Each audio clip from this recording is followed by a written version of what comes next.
बालरंगभूमी परिषद अहमदनगर जिल्हा शाखेच्या वतीने 11 दिवसांचे बालनाट्य शिबिर 20 ते 30 एप्रिल कालावधीत आयोजित करण्यात आले असून शिबिरास बालगोपाळांचा प्रतिसाद मिळाला आहे।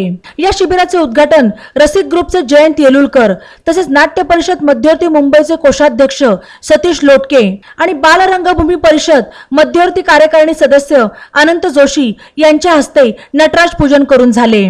नॅशनल स्कूल ऑफ ड्रामा येथे बालकलाकारांना शिकवणारे प्राध्यापक डॉक्टर अमजद सय्यद तसेच नाट्य परिषद मध्यवर्तीचे कोषाध्यक्ष सतीश लोटके, सिनेनाट्य अभिनेते देवीप्रसाद सोहनी, नगरचे दिग्दर्शक शैलेश देशमुख हे नाट्य विषयक मार्गदर्शन करणार आहेत, तर सागर अलचेट्टी हे नृत्य विषयक मार्गदर्शन करणार आहेत। या शिबिरात सहभागी होणाऱ्या बालकलाकारांचा 4 मे रोजी कार्यक्रम आखण्यात आला आहे।